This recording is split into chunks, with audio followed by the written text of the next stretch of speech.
Bonjour et bienvenue dans un nouvel épisode de Comics Code, un épisode qui sera entièrement consacré à un grand nom du monde des comics dont on a appris la disparition en début de semaine, Kevin O'Neill.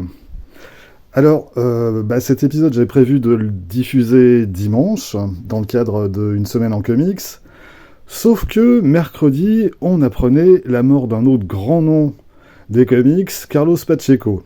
C'était vraiment une très très bonne semaine pour les fans de comics. Donc du coup, je fais la vidéo consacrée à Kevin O'Neill aujourd'hui, et dimanche, si tout va bien, je ferai une deuxième vidéo qui sera, elle, consacrée à la carrière de Carlos Pacheco. Je suis encore en train de piocher dans ma collection et de sortir quelques titres. Donc aujourd'hui, Kevin O'Neill, qui est donc mort à 69 ans, après un peu plus de 40 ans de carrière. Alors, forcément, on va avoir, je vais te donner une vision très partielle de son œuvre, dont je connais pas forcément tout non plus, mais avec quelques repères sur ses 40 ans de carrière. Et alors, évidemment, on va commencer avec son œuvre la plus connue, qui est La Ligue des Gentlemen Extraordinaires, qu'il a réalisée avec Alan Moore au scénario, et une série qui revisite quelques-uns des grands personnages de la littérature du 19e siècle qu'on retrouve... On avait... il utilise le Capitaine Nemo, il utilise le Dr Jekyll et Mr Hyde, l'homme invisible, Mina Harker, l'héroïne du Dracula de Bram Stoker, et quantité d'autres personnages, d'autres classiques du 19e siècle, qu'on retrouvait en couverture du numéro 2 de la série. Et alors, le travail de Kevin O'Neill là-dessus est intéressant, c'est vraiment un de ses travaux les plus classiques par rapport à ce qu'il a pu faire tout au long de sa carrière. On a un gaufrier souvent en 6 cases, avec régulièrement, on a quand même ce genre de planche absolument géniale. Ça, c'est du pur Kevin O'Neill, qu'on retrouve tout au long des 6 numéros de la première mini-série, qu'on retrouve déjà en couverture. Et puis, voilà. Ça, c'est du Kevin O'Neill, pas dégueulasse.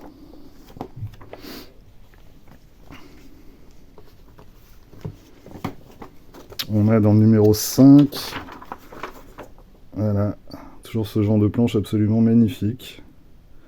C'est le genre d'invention graphique dans lequel s'était vraiment fait un nom le dessinateur, et ça donne des choses absolument splendides. Regardez-moi ça.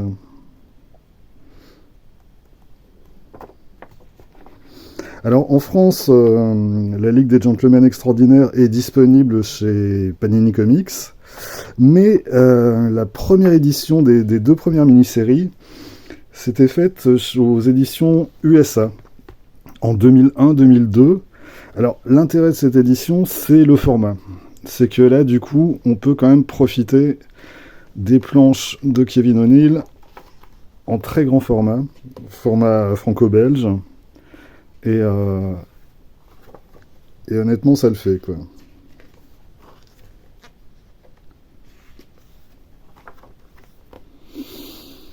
Bonjour Mr Hyde.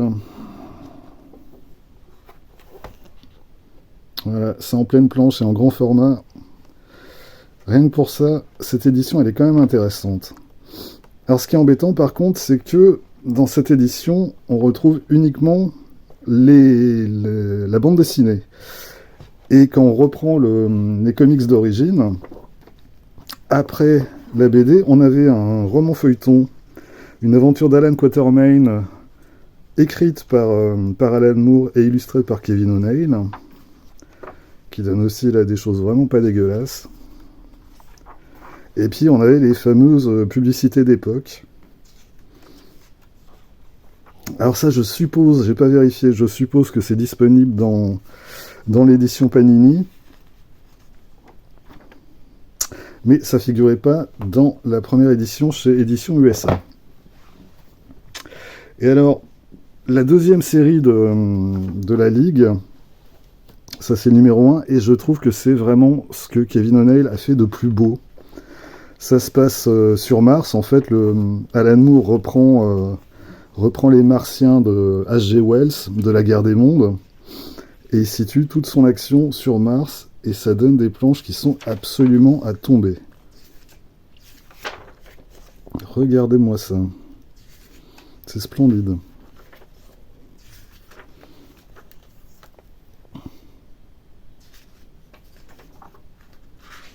Ah, cette planche, elle est incroyable. Et donc, en fait, toute la deuxième série tourne autour de l'invasion de la Terre par les Martiens. Donc ça, c'est la deuxième série. Ça a de la gueule. Hein. Et numéro 6 qui est là. Alors, j'ai pas retrouvé je suis encore en train de chercher chez moi, dans mon bordel relativement peu organisé, la série, la troisième série Century. J'arrive pas à mettre la main dessus. J'ai le Black Dossier, là, qui est intéressant parce que ça permet à Kevin O'Neill de s'amuser à pasticher tout un tas de genres très différents.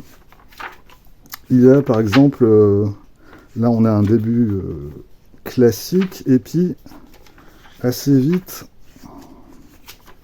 voilà, on a une narration, un texte illustré, comme les anciennes bandes dessinées du début du siècle. On a des choses que je pourrais pas montrer, sinon je vais me faire interdire pendant 99 ans sur YouTube. C'est les nouvelles aventures de Fanny Hill, qui en fait, c'est de la pornographie. C'est super beau, mais on va éviter de s'appesantir dessus ici aujourd'hui. Si je retrouve, on a les planches du Nautilus, du capitaine Nemo. Où sont-elles ? Je vais pas les retrouver. Non. Je les ai pas marquées, je ne les retrouve pas. On a ici une chose que je peux pas vous montrer non plus, c'est une petite Tirona Bible, qui était les petites bandes dessinées pornographiques qui étaient vendues sous le manteau aux États-Unis à une époque. Là aussi, interdit par ici. Et puis, on a à la fin les fameuses planches en 3D.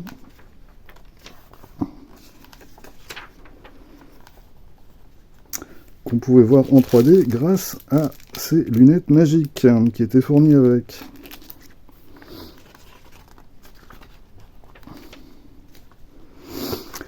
Donc voilà, évidemment, la Ligue des Gentlemen Extraordinaires, au moins les deux premières mini-séries, c'est une lecture absolument incontournable. La suite un peu moins fun, j'avoue, je suis moins fan de ce qu'Alan Moore a fait. Le travail d'O'Neill est toujours aussi bon. C'est hyper référencé, ça part un peu dans tous les sens. J'aime moins, j'avoue. Mais ça reste une lecture absolument incontournable, et pour découvrir le travail de Kevin O'Neill, c'est pas mal de commencer par ça, quoi. Mais, alors pour les gens de ma génération, je pense qu'on est pas mal à avoir découvert son travail avec Martial Law, écrit par Pat Mills, et qui était paru à la fin des années 80 en France, chez Zenda. Zenda, c'était vraiment un éditeur précurseur en France pour la publication de comics en librairie. C'est eux qui avaient sorti la première édition de Watchmen, du Dark Knight de Frank Miller, de Ronin aussi. Et c'est eux qui m'ont fait découvrir le travail de Kevin O'Neill il y a un peu plus de 30 ans. Alors, Martial Law, c'est une série qui était parue chez Marvel en 1988, dans le label Epic, qui était en gros le label Creator Owned de Marvel, ce qui était quelque chose de très nouveau à l'époque, qu'un gros éditeur accepte de publier des œuvres sans en conserver les droits. Les auteurs gardaient les droits de leur création. Et c'était paru en 3 volumes, je crois. Ouais, 3 volumes. Et c'est une histoire de super-héros qui se foutent sur la tronche dans les ruines de San Francisco. San Francisco, on est dans un futur relativement proche. San Francisco a été détruite dans un tremblement de terre. Et dans ces ruines, les super-héros s'affrontent, dont Super Messi. Et on a un personnage de anti-héros qui est le Marshall Law, qui va plus ou moins essayer de mettre un peu d'ordre dans tout ce bordel. C'est un personnage typiquement... c'est vraiment le regard de deux Britanniques sur les super-héros, et de manière plus générale sur les États-Unis, sur la culture américaine.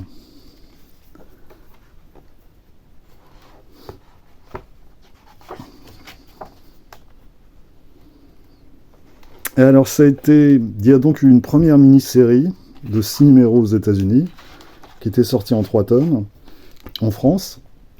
Ça a été repris dans une intégrale chez DC Comics. C'est toujours rigolo, c'est pas fréquent de voir une série parue à l'origine chez Marvel, rééditée par la suite chez DC Comics. C'est le cas pour Marshall Law, qui reprend donc plus ou moins l'intégrale. C'est-à-dire que donc on a la mini-série d'origine, et puis on a Pat Mills et Kevin O'Neill ont ensuite fait une série de one-shot. Donc on a Marshall Law Takes Manhattan, toujours aussi coloré.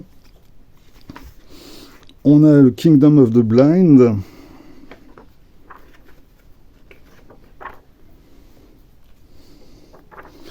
On a The Hateful Dead, avec tout un tas de zombies qui foutent la panique.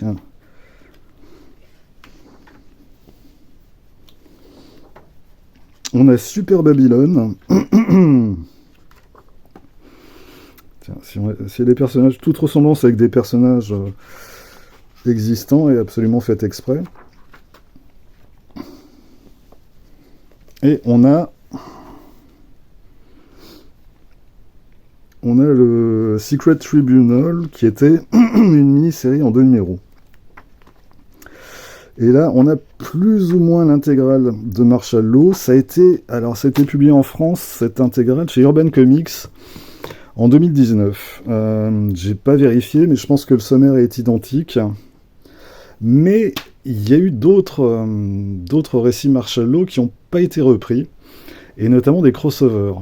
Alors, il faut savoir qu'à l'origine, après la mini-série en 6 numéros originale, Pat Mills et Kevin O'Neill voulaient faire un crossover entre Marshall Law et le Punisher. Et Marvel n'a pas voulu, leur a pas donné l'autorisation d'utiliser le personnage. Et alors ils se sont rattrapés par la suite, ils ont fait plusieurs crossovers chez différents éditeurs. Il y a eu un Pinhead versus Marshall Law. Pinhead, vous savez, c'est le personnage créé par Clive Barker dans un court roman, et qu'on a retrouvé ensuite au cinéma dans Hellraiser et ses suites. Il y a eu également un The Mask, Marshall Law, avec The Mask, le personnage qui est aussi sans doute plus connu par sa version cinéma avec Jim Carrey que la version d'origine de comics. Et puis il y a eu en 2 numéros aussi un Savage Dragon, Marshall Law, où Eric Larson a laissé Pat Mills et Kevin O'Neill s'amuser avec ces personnages. C'est du noir et blanc. C'est pas ce qu'ils ont fait de mieux, mais c'est plutôt sympa.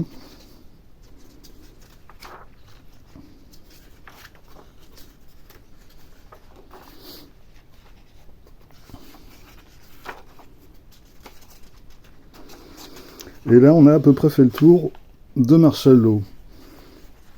Alors, on va passer à un des premiers travaux de Kevin O'Neill en 1980. C'est Nemesis the Warlock. En français, c'est Nemesis le sorcier. C'est sorti chez Delirium, et c'est cool parce que voilà, la série est restée inédite en France pendant 40 ans. Et il y a une intégrale en 3 tomes qui est sortie chez Delirium. Et donc Nemesis de Warlock, c'est une série qui est parue dans la revue anglaise 2000 AD, la revue où est né Judge Dredd notamment, pour citer le personnage le plus célèbre. Et à l'origine, ils ont créé ça sans plan précis. Le truc, c'est que voilà, ils avaient des idées de SF que leur éditeur de l'époque jugeait trop barré, donc il n'en voulait pas. Donc, ils se sont amusés sur les premiers épisodes en créant une espèce de course-poursuite entre un personnage qui s'appelle Torquemada et un autre dont on voit même pas le visage dans ces premiers épisodes et qui lui s'appelle Nemesis. Et puis, finalement, à partir de là, ils ont assez vite développé à la fois et l'univers et les personnages, à commencer par le personnage de Torquemada, qui est alors évidemment inspiré par le Torquemada, le grand inquisiteur espagnol du XVe siècle, et c'est un espèce de fanatique religieux qui veut absolument éradiquer toutes les civilisations extraterrestres, et qui est aidé pour ça par ses Terminators. On est en 1980, donc le nom Terminator, c'est pas encore celui de James Cameron. Et donc face à lui, pour s'opposer à lui, il y a un extraterrestre à forme de démon qui s'appelle Nemesis, et qu'on voit ici à gauche. Il faut attendre plusieurs épisodes de la série pour le voir. Alors les épisodes, c'est à chaque fois, c'est la revue 2000 AD, c'est un hebdomadaire. Donc chaque semaine, il y avait un épisode de 4-5 pages, et une histoire qui se développait comme ça sur plusieurs semaines. Et alors c'est vraiment, ça se passe dans un univers qui est très violent, qui est très noir. Et en même temps, voilà, c'est un espèce d'absurde, d'humour noir, qui est assez typique de la production de Pat Mills. Et ça donne des planches qui sont souvent assez délirantes. Voilà. Est-ce qu'ils n'ont pas l'air sympathiques, ces braves gens à droite, franchement.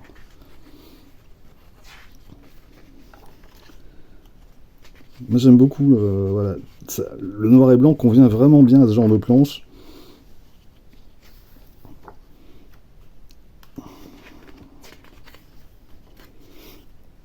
Et donc voilà, Nemesis contre Torquemada. Ça a vraiment de la gueule.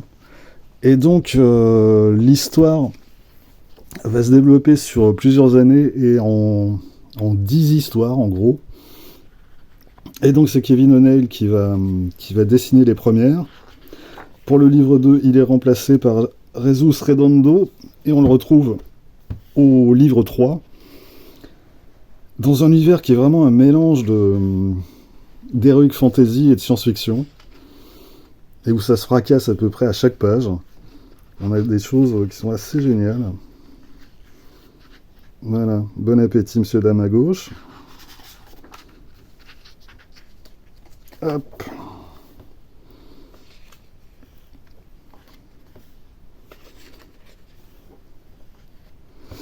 Voilà, que ce soit les décors, les personnages, on a vraiment un espèce de rendu, des planches extrêmement touffues. Ça, c'est une création typique du style de Kevin O'Neill, quoi.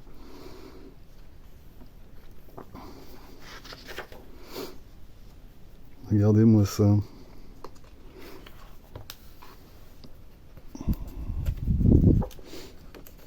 Hop, j'avance un peu. Qu'est-ce que je vais vous montrer? Oui, le livre 4. Alors, le livre 4, Kevin O'Neill va faire que les 2 premiers récits. Mais là, on change totalement d'univers et de décor. Là, on a une espèce d'univers steampunk avant l'heure. Une espèce de Londres victorienne dans l'espace, avec les gens qui se déplacent avec des machines à vapeur. Et Pat Mills raconte dans la préface que là, il a vraiment laissé Kevin O'Neill s'amuser à créer des trucs, et lui s'est arrangé pour raccrocher les wagons au niveau du scénario. Alors, il n'y a que les 2 premiers épisodes qui sont par Kevin O'Neill. Il est remplacé ensuite par Brian Talbot, qui fait du très bon boulot, mais c'est pas notre sujet du jour. On retrouve Kevin O'Neill par la suite sur quelques courts récits, souvent dans des numéros spéciaux de 2000 AD.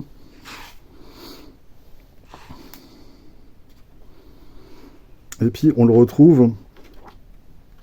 Voilà, à la fin on a quelques illustrations. On a aussi des couvertures qu'il a réalisées. Où sont-elles? Ici.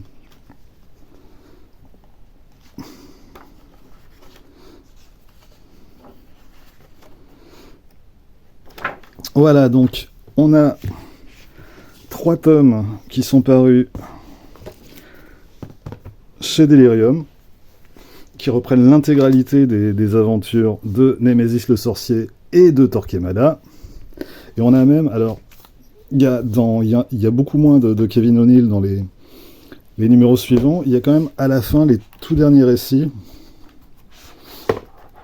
Il y a une dernière histoire, c'est celle-là en couleur. C'est une des très rares en couleur, pardon, qui date de 94. Et puis voilà, la toute dernière qui date de 2016, qui était parue pour le numéro 2000 de 2000 AD. C'était l'occasion de ressortir le personnage avec ses créateurs. Hop, je tourne mes notes. Alors, donc ça c'est pour la partie anglaise de son œuvre. Il a travaillé en gros une dizaine d'années en Angleterre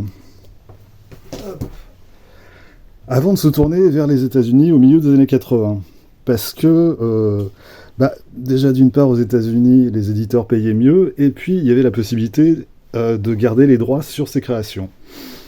Et c'est comme ça que Pat Mills et Kevin O'Neill ont créé Metalzoic, qui est encore une série de science-fiction, qui est parue en 1986. Et alors l'histoire se passe dans un futur lointain où l'humanité a quitté la Terre, qui est devenue totalement invivable. Et donc la Terre est peuplée que de créatures, de robots animaux, qui évidemment, comme c'est du Pat Mills et du Kevin O'Neill, passent leur temps à se foutre sur la tronche. Alors c'est un album, c'est vraiment le format graphic novel. À ma connaissance, ça n'a jamais été traduit en France. Ça n'a pas marché du tout aux États-Unis non plus. Je suis pas sûr que ça ait été réédité. Mais voilà, c'est du très bon Kevin O'Neill, encore une fois. Avec toujours ces créatures bizarroïdes. Cette espèce de truc plus grand que nature, comme ça. Alors aux États-Unis, Kevin O'Neill, il a très peu travaillé sur les séries de super-héros. Il avait un projet, son premier projet aux États-Unis, c'était de reprendre le personnage de Spectre chez DC Comics, avec Michael Fleischer, qui avait écrit la série dans les années 70, avec Jim Aparo au dessin. Ça s'est pas fait, ça aurait été intéressant à lire, mais il a fait quelques courts récits avec son pote Alan Moore. Son premier travail publié aux États-Unis, c'est une histoire de 4 pages, une backup de Omega Man, dans le numéro 26. Et puis, il a surtout fait une histoire qui était parue dans le numéro 2 de Tales of the Green Lantern, annuel, le numéro 2, et qui est un truc, voilà, c'est du pur Kevin O'Neill, on se demande comment ça a pu paraître tel quel. Et le fait, c'est que, en fait, le Comics Code Authority, quand il a vu des planches comme ça, il a dit, c'est hors de question que vous publiez ça. Et du coup, DC Comics a été courageux et a décidé de sortir le numéro sans le sceau du Comics Code Authority. Et c'est paru tel quel, on lui a pas demandé de faire de retouches, on n'a pas supprimé son récit, c'est sorti. Mais voilà, O'Neill a très peu travaillé sur les super-héros, et en général, c'était de manière, quand il a fait, c'était des choses comme ça. Ça, c'est un épisode de l'épisode 38 de Legends of the Dark Knight, écrit par Alan Grant. Avec Alan Grant, il avait fait une paire d'épisodes de Lobo aussi. Et là, donc, il met en scène Batman, de manière plutôt pas mal, mais il met surtout en scène, dans cet épisode, Batmite, qui était un espèce de farfadet qui provenait d'une dimension parallèle et qui, en général, venaient foutre le bordel dans les histoires de Batman. Et donc, on a un épisode où, franchement, Kevin O'Neill s'amuse comme un petit fou, voilà. Le genre de truc qu'il dessine. Et on a même, à la fin, une version que j'aime beaucoup de la Batmobile. Mais voilà, c'est vraiment une création très très... C'est une des très rares fois où il s'est un peu amusé à toucher à l'univers des super-héros. Pour Marvel, je crois qu'il a réalisé 2-3 couvertures, et puis c'est à peu près tout. C'était pas son truc, quoi. Le super-héros, quand il le traitait, c'était à la façon Marshall Law. Donc le prendre sérieusement, ça l'intéressait pas. Et alors, un des derniers travaux parus de Kevin O'Neill, c'est à nouveau avec Alan Moore, et c'est dans les trois volumes en France chez Panini Comics de Cinéma Purgatorio. C'était 12 numéros, je crois, à l'origine, une anthologie en 12 numéros dirigée par Alan Moore. Et donc, Alan Moore et Kevin O'Neill font une histoire qui rend une sorte d'hommage au cinéma d'avant-guerre, où tout à coup, Kevin O'Neill se retrouve à mettre en scène une histoire de cinéma muet. On le retrouve un peu plus loin avec une histoire d'un serial de super-héros, avec à nouveau un gaufrier en 4x2 cases. Il y a un épisode consacré à King Kong. Il revisite les quelques grands classiques du cinéma d'avant-guerre. Et ça donne un résultat vraiment très chouette. Et c'est lui qui dessinait également les couvertures de la série. C'est toujours disponible à ma connaissance chez Panini Comics. Je vous conseille d'y jeter un œil. Il y a pas que Alan Moore et Kevin O'Neill, il y a du Garth Ennis au scénario, du Kieron Gillen, du Christos Gage, et au dessin du Gabriel Andrade, du Michael Di Pasquale. Tout est pas réussi, mais ça vaut le coup de jeter un œil là-dessus. Et ben voilà, c'est tout pour aujourd'hui. Donc, alors rendez-vous donc dimanche, si tout va bien, pour un autre épisode dans lequel on rendra hommage cette fois à Carlos Pacheco. Et d'ici là, vous pouvez vous abonner à cette chaîne, laisser un commentaire, partager cette vidéo sur les réseaux sociaux et surtout, lire des comics. Allez, soyez sages et à bientôt.